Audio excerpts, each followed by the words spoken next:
Hello everyone, good morning. তোমরা সবাই কেমন আছো? আশা করি অনেক ভালো আছো, আর আমিও কিন্তু বেশ ভালো আছি। তো এখন ঘড়িতে বেজে গেছে প্রায় সকাল 8টা, আর আজকের ভিডিওটা আমি এখন এখান থেকেই শুরু করছি। তোমরা ভিডিওটা সম্পূর্ণ দেখতে থাকো, আশা করি তোমাদের ভালো লাগবে।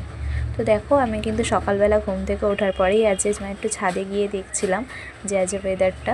তো দেখছিলাম চারদিকটাই বেশ অন্ধকার হয়েছিল, আর সকালে দিয়ে কিন্তু এক পশলা বৃষ্টিও হয়ে গিয়েছিল, কিন্তু তারপরেও কিন্তু চারদিকে ভালোই মেঘ ছিল।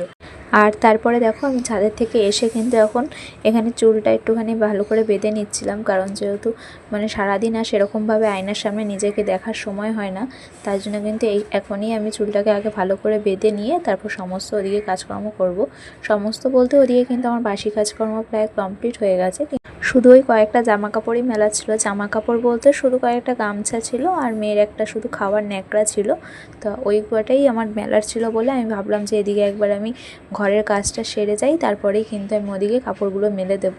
ঘরের কাজ বলতে কিন্তু আমার ওদিকে বিছনাটা কিন্তু সকালবেলাতেই আজ তোলা হয়ে গেছিলো, যেহেতু মেয়ে আজ একটুখানি তাড়াতাড়ি উঠে গিয়েছিলো। শুধু এই চাদরটা যেহেতু আমার মেয়ে গায়ে দিয়ে শুয়েছিল, এতক্ষণ ছাড়ছিল না, তাই জন্য চাদরটাকে আর ভাঁজ করা হয়নি। এখন যখন দেখলাম যে ও চাদরটাকে খুলে রেখে দিয়েছে গায়ের থেকে, তখন ভাবলাম যে একবারে চাদরটাকে ভাঁজ করে আমি জায়গা মতন রেখে দিই, তাহলে পরে আমার এদিকে আর কোনো ঝামেলা থাকবে না। একবার আমি ওদিকে সমস্ত কাজগুলো এক এক করে গুছিয়ে নিতে পারবো।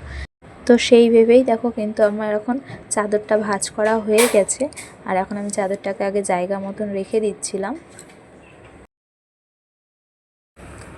আর তারপরে দেখো, আমি কিন্তু এখানে চলে এসেছিলাম গামছাগুলোকে মেলতে, যেহেতু আমাদের ওপরে চিলেকোঠাতে প্রায় আমাদের সমস্ত জামা কাপড়গুলোকে মেলে রেখেছিলাম, আর সেরকমভাবে জায়গা ছিল না, তাই জন্য ভাবলাম যে কোথায় মেলবো।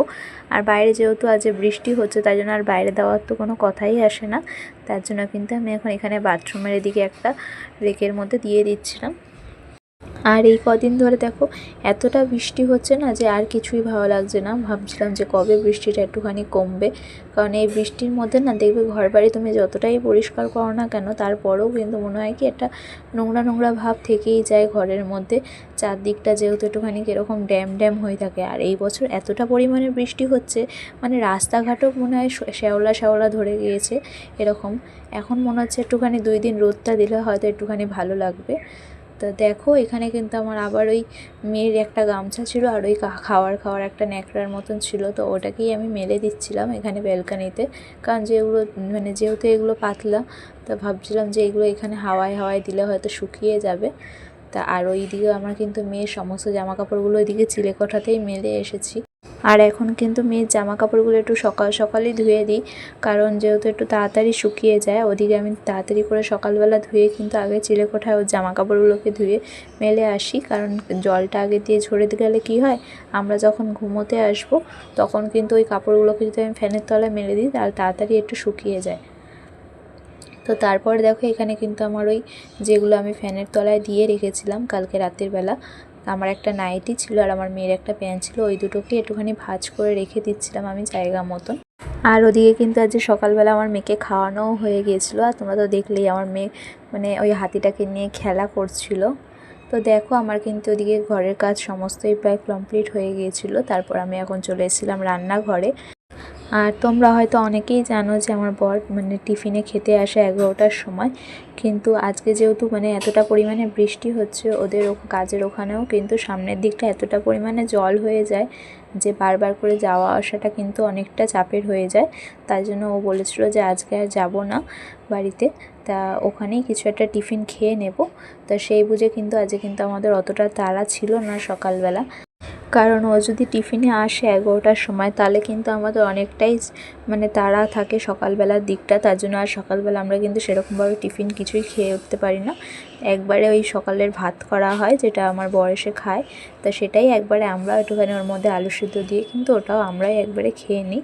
তা আজ ভাবলাম যখন আসবে না টিফিনে, তার জন্য আমার শাশুড়ি মা বললো যে আমাদের জন্য একটুখানি রুটি করো, তো ওইটাই আমরা খেয়ে নেব সকালবেলা টিফিনে, আর ভাতটা কিন্তু একেবারে বেলার দিকে বসাবো। তো দেখো, আমার কিন্তু এদিকে এখন আটা করে সমস্ত রুটিগুলোকে এখন আস্তে আস্তে বেলে নেব। আর জানো তো আমি কিন্তু আগে কিন্তু রুটি বেলতে আমি একদমই পারতাম না, আমি কিন্তু সমস্ত কাজকর্মই প্রায় শ্বশুরবাড়িতে এসেই শিখেছি। আর এদিকে দেখো রুটিগুলোকেও কিন্তু আমি এখন ভালোই আস্তে আস্তে বেলতে পারি। হয়তো অতটা গোল হয় না আমার হাতে, কিন্তু তাও যা হয় মানে মোটামুটি তাও হয়ে যায়। তা আমার শাশুড়িমাও বলে যে ঠিক আছে, আস্তে আস্তে আরও ভালো হবে। তো দেখো এখন কিন্তু আমি আস্তে আস্তে এক এক করে সমস্ত রুটিগুলোকে বেলে নিচ্ছিলাম। আর তারপরে কিন্তু রুটি বেলতে বেলতে ওদিক দিয়ে আমার শাশুড়িমা বলছিল যে কয়েকটা পরোটাও করো, তাহলে একবারে আমাদের দুজনের দুটো দুটো করে পরোটা আর একটা একটা রুটি করে কিন্তু হয়ে যাবে। তো তার জন্যে কিন্তু আমি দেখো এদিকে পরোটাটাও বেলে নিচ্ছিলাম ত্রিভুজ করে। তো তার জন্য দুজনের কিন্তু দুটো দুটো করে পরোটা আর একটা একটা করে রুটি দিয়ে আমাদের যে সকালের টিফিনটা সেরে নিয়েছিলাম। তো তারপরে দেখো আমার কিন্তু এদিকে সমস্ত রুটি প্রায় বেলা কমপ্লিট হয়ে গিয়েছিল বলে আমি এখন এই আটার এইগুলোকে ভালো করে আটার এই বালতির মধ্যে রেখে দিচ্ছিলাম। আর জানো তো মানে সবাই বলে যে বড়রা আটা বেলার পর বা মাখার পর যে মানে সাইডের যে গুঁড়োগুলো থাকে না, সেগুলোকে নাকি পাড়াতে নেই, অলক্ষ্মী হয় ঘরে। এটা জাস্ট শোনা কথা, জানি না এগুলো আদৌ হয় কি না, কিন্তু তারপরেও আমি করার চেষ্টা করি। তার জন্য আমি দেখো এই জায়গাটা মুছে নিচ্ছিলাম ভালো করে। আর এদিকে দেখো আমার শাশুড়ি মা কিন্তু সমস্ত পরোটাগুলোকে এক এক করে ভেজে নিচ্ছিল। তারপর দেখো আমরা কিন্তু এখন টিফিন করার পরে বসে গিয়েছিলাম হচ্ছে সবজি কাটতে। তা এদিকে দেখো আজকে আমি কিন্তু এখানে পেঁপে আর আলু কেটে নিচ্ছি, এটা হচ্ছে আমার মেয়ের ডিমের ঝোলের জন্য দেব। তার জন্য আমি এখানে পেঁপে আর আলুটা কেটে নিচ্ছি। আর আগে কিন্তু ওর ডিমের ঝোলে আমি পটলও দিতাম, কিন্তু এখন না পটলটা আমি অ্যাভয়েড করছি, কারণ মনে হয় পটলটা দিলে সেরকমভাবে আমার মেয়ে খেতে চায় না। তার জন্য কিন্তু আমি শুধু আর পেঁপে আর আলুটাই এখানে কেটে নিচ্ছিলাম। আর ওদিকে কিন্তু আমার পেঁয়াজ টমেটো আর আমাদের যে তরকারির মশলাটা সেটাও কিন্তু আমাদের করা হয়ে গিয়েছিল। আর আজকে কিন্তু আমাদের এদিকে হবে হচ্ছে কচুর শাক আর ওলকচু আলুর তরকারি, আর ওদিকে মেয়ের হবে হচ্ছে ডিমের ঝোল। আর এই কচুর শাক আর ওলকচু আলুর তরকারির জন্য কিন্তু তরকারিটা মাই কেটে রেখেছিল। আর এদিকে কিন্তু আমি পেঁয়াজ টমেটো আর ওদিকে রসুন আদাটাই শুধু কেটে আমি ভিজিয়ে রেখেছিলাম। তারপরে দেখো এদিকে কিন্তু আমার শাশুড়ি মা এক এক করে রান্নাও বসিয়ে দিচ্ছিল সমস্ত। আর এখন আমি কিন্তু ওদিকে সমস্ত কিছু রেডি করে রেখে দিয়ে এসে এদিকে চলে এসেছিলাম মেয়েকে একটু লেবুর রস খাওয়াবো বলে সমস্ত লেবুগুলোকে একটুখানি রস করে নিতে। কারণ জানো তো এই লেবুগুলো কিন্তু আমার শাশুড়ি মা 2 দিন আগে এনেছিল। তা মানে কালকে একটা কেটেছিলাম, তা দেখছিলাম টক, তারপরে না মেয়ে আর সেরকমভাবে খাচ্ছিল না, তারপরে সেটাকে আমিই খেয়ে নিয়েছিলাম। তাই আজ আমার শাশুড়ি মা বললো যে সব লেবুগুলোকে কেটে একবার একটুখানি রস করে নাও, আর তারপর রস করে ওর মধ্যে এক চামচির মতন চিনি দিয়ে ওটাকে ওকে খাওয়াও। তা সেই ভেবেই কিন্তু আমি আজকে সমস্ত লেবুগুলোকে কেটে নিয়েছিলাম। আর কেটে কিন্তু এদিকে দেখো সমস্ত লেবুই আমার রস করা হয়ে গেছে। আর এখানে কিন্তু আমি 1 চামচের মতন একটু চিনি দিয়ে দিলাম ওটার মধ্যে। আর তারপর দেখো ওইটাকে ভালো করে নেড়ে চেড়ে আমি এখানে কিন্তু একটা ওই বাটির মধ্যে কিন্তু আমার শাশুড়ি মাকে বলছিলাম তুমি একটুখানি খাও লেবুর রস, তার জন্য ওদিকে আমি আমার শাশুড়ি মাকে দিয়ে আসলাম। আর এদিকে কিন্তু আমার মেয়ের জন্য গ্লাসে করে নিয়ে এসেছি, কারণ অনেকগুলো লেবু ছিল যেহেতু, তার জন্য কিন্তু শুধু মানে ওর পক্ষে অনেকটাই বেশি হয়ে যেত। তার জন্য দিয়ে কিন্তু আমি শাশুড়ি মাকে বলছিলাম যে তুমি একটু খেয়ে নাও। ওদিকে আমার শাশুড়ি মা বলছিল যে না আমি খাবো না, তুমি খেয়ে নাও আর বাকিটা পুচকিকে দিয়ে দাও। তা কিন্তু আমি কিন্তু খাইনি ওটা, আমি মাকে বললাম যে তুমি খেয়ে নাও, আমার অতটা ভালো লাগে না। তার জন্য ওটা আমি আমার শাশুড়ি মাকেই দিয়ে এসেছিলাম খাওয়ার জন্য। আর এদিকে কিন্তু আমি এখন আমার মেয়েকে খাইয়ে নিচ্ছিলাম লেবুর রসটা। আর তারপরে দেখো এখানে এখন আমি ছাদে চলে এসেছি। আর ছাদে এসে দেখি সমস্ত কাপড় জামাই প্রায় ভিজে গেছে, কারণ আমি মেয়েকে যখন লেবুর রস খাওয়াতে বসেছিলাম তখন দেখলাম একটু একটু করে অন্ধকার হয়ে আসছে, কিন্তু এতটা তাড়াতাড়ি যে বৃষ্টিটা নেমে যাবে বুঝতে পারিনি। আর এখানে কিন্তু ভালোই মুষলধারে বৃষ্টি নেমেছিল, কিন্তু যদিও বা এই কাপড়গুলো কিন্তু আমি 1 ঘন্টা আগে মেলেছিলাম, আর এগুলো একটু ভিজা ভিজাই ছিল। আর এদিকে দেখো ছাদের এদিকে কিন্তু প্রায় জলও জমে গিয়েছে। আর দেখো এখন কিন্তু আমি স্নান টান করে একবারে খাওয়া দাওয়া করে চলে এসেছি। আর ওদিকে আমার মেয়েকেও এখন আমি ঘুম পাড়িয়ে দিয়েছি, এখন ঘুমিয়ে পড়েছে।